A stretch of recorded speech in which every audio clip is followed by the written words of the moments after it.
అక్షయ తృతీయ అందరికీ ఉన్నటువంటిది అక్షయ తృతీయ శుభ సమయం పూజ ఇవన్నీ కూడా తెలుసుకుంటాం. పంచాంగం ప్రకారం ప్రతి ఏడాది వైశాఖ మాసంలో శుక్లపక్షంలో తదియ తిథి నాడు అక్షయ తృతీయ పండుగ జరుపుకుంటాం. హిందూ మత విశ్వాసాల ప్రకారం అక్షయ తృతీయ ఎంతో ప్రాముఖ్యత ఉంది. జ్యోతిషాస్త్ర ప్రకారం అక్షయ తృతీయ రోజు స్వయం సిద్ధి ముహూర్తం అని పిలుస్తారు. ఈరోజు తిథివార నక్షత్ర యమగండ దుర్ముహూర్త వర్జ్యాలు ఏది చూడక్కర్లేదట. ఎంతటి శుభ కార్యక్రమాలైనా చేయొచ్చట. భూమి పూజ చేయవచ్చు, గృహప్రవేశం చేయొచ్చు, వివాహం చేయొచ్చు, తలనీలాలు ఇవ్వవచ్చు, అన్నీ చేసుకోవచ్చు. కొత్త వస్తువులు కొనడం చేయొచ్చు. వాటిలో ప్రధానంగా ఉప్పు కల్లుప్పు గురించి చెప్పారు. దొడ్డుప్పు ఉంటుంది చూస్తారా, రాళ్ల ఉప్పు. ఈ రాళ్ల ఉప్పు ఏది కొంటారో కొనరో రాళ్ల ఉప్పు అక్షయ తృతీయ నాడు కొనాలట. అందరూ బంగారం కొనాలి అని అప్పు చేసి బంగారం కొనడం వల్ల అప్పులు వాడికి పెరుగుతుంది కానీ మీకు పెరగదు.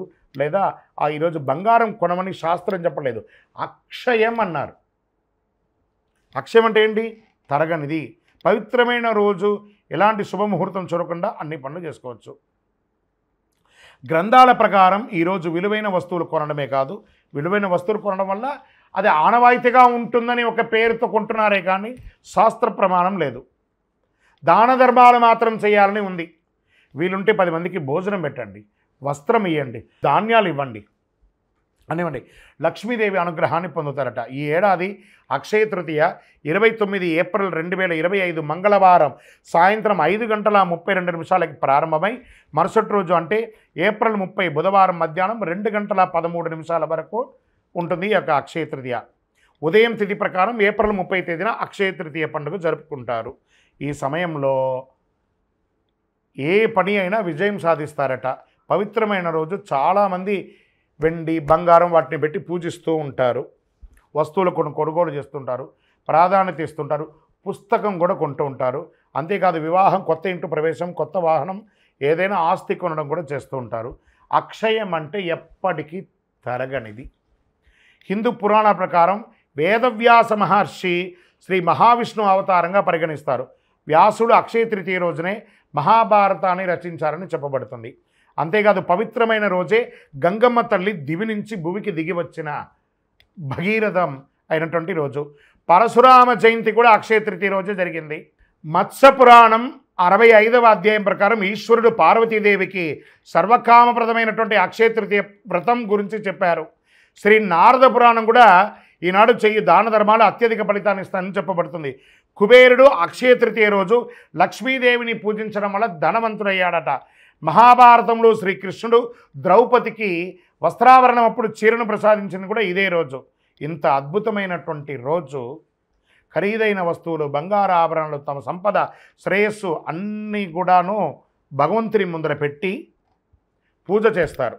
అక్షయ తృతీయ వంటి పవిత్రమైన రోజు లక్ష్మీదేవిని పూజించడం ఎలా అంటే, ఒక మంచి రాగి చెంబు తీసుకోండి, కల్లుప్పు ఉంటుంది కదా, తమలపాకు వేసి ఆ కల్లుప్పు తమలపాకు మీద వేయండి, రాగి చెంబు దాంట్లో పెట్టండి. మీ ఇంట్లో ఉన్నటువంటి కాయిన్స్ ఉంటాయి కదా, రూపాయి కాయినో, 5 రూపాయల కాయినో, 10 రూపాయల కాయినో, లేదా మీ బంగారు ఆభరణము, అవన్నీ కూడా దాంట్లో పెట్టండి, పూజించండి. యక్షాయ కుబేరాయ వై శ్రవణాయ ధనధాన్యాధిపతయే ధనధాన్య సమృద్ధిం దేహి దేహి తాపయ స్వాహ అని మంత్రంతో జపం చేయండి. శాస్త్రాల ప్రకారం ఈరోజు కృష్ణుడు యుధిష్ఠిడికి అక్షయ పాత్ర ఇచ్చిన రోజు కూడా ఇదే రోజు. ఇందులో ఉండే ఆహారం ఎప్పటికీ మరవదు కాబట్టి బియ్యాన్ని కూడా దేవుడి ముందర పెట్టండి. అందుకే ఈ పవిత్రమైన రోజు దానం చేయడం వల్ల శాశ్వత పుణ్యం లభిస్తుందని పండితులు చెప్తారు. అక్షయ తృతీయ రోజు ఒకవైపు కొబ్బరికాయ, దక్షిణావృత శంఖం అంటారు చూసారా, చెవిలో పెట్టుకుంటే ఓంకార నాదం వస్తుంది చూసారా, దక్షిణావృత శంఖం, శివలింగం, కళ్ళుప్పు, దొడ్డుప్పు అంటారు చూసారా, ఖచ్చితంగా ఆ రోజు 1 కిలో కొనండి, కళ్ళుప్పు కొనండి. కొన్ని చోట్ల దొరకదు, వెతకండి, తీసుకొచ్చి కొనండి. ఆ రోజు ఇంటికి తీసుకురావడాన్ని గట్టిగా చెయ్యండి. దాని పూజ ఎలా చేయొచ్చు? అక్షయ తృతీయ రోజు తెల్లవారుజామున అంటే సూర్యోదయానికి ముందు లేచి గడప కడిగి పసుపు ఆరం రాసి స్నానాధికాలు చేసి ఉతికిన బట్టలు ధరించి పసుపు రంగు వస్త్రాలు ధరించండి. మంచి ఫలితాలు పొందారు. పూజ చేసే చోట ఒక వస్త్రం ఏర్పాటు చేయండి. అనంతరం విష్ణు విగ్రహాన్ని, లక్ష్మీదేవి విగ్రహాన్ని ప్రార్థన చేయండి, నీటితో శుద్ధి చేయండి. పూజ చేసే సమయంలో తులసి ఆకులు, బిల్వ ఆకులు పెట్టి పూజించండి. పండ్లు, పువ్వులు వగరాలు పెట్టండి. మంచి ఆహారం అనండి, తీపి పంటలంతా పేదవాళ్ళకి, ఆఖరికి మీ ఇంట్లో పని చేసే వాళ్ళు ఉంటారు కదా వాళ్ళకి ఇవ్వండి. స్ట్రేంజర్స్ రోడ్డు మీద, ఈ హాస్పిటల్స్ బయట అటెండెన్స్ లోపల ఉన్నటువంటి వ్యాధితో ఉన్నవాళ్ళు బయట చాయ్ కాఫీ తాగడానికి కూడా లేకుండా వాళ్ళ బంధుమిత్రులు రోడ్డు మీద ఉంటారు చూసారా, వాళ్ళకి పోయి ఆహారాన్ని ఇవ్వండి, ఆనందపడతారు.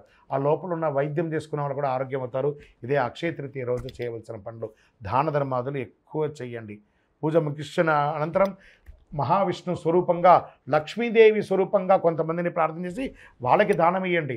అక్షయం మీరు ఎంత దానం చేస్తారో, ఎందుకు మనం పూజ చేసిన తర్వాత కృష్ణార్పణం అంటారు, ఖర్చు మీదే డబ్బు మీదే, కృష్ణుడికి ఎంత ఎందుకు అర్పణం ఇస్తున్నారు? కృష్ణార్పణం అనగానే అది తిరిగి మీ దగ్గరికి వస్తుంది, అందుకే అక్షయం అని అన్నారు. ఉప్పు అక్షయ తృతీయ రోజు ఎందుకు కొనాలో, అక్షయ తృతీయ రోజు ఉప్పు కొని దానం చేయడం వల్ల జీవితంలో అన్ని కష్టాలు తొలగుతాయి, దరిద్రం తీరుతుంది, నవగ్రహ దోషం తొలగుతుంది, అలాగే అన్ని సమస్యల నుంచి ఉపశమనం పొందుతారు. భార్యాభర్తల మధ్య సఖ్యత లోపం అది తొలగుతుంది.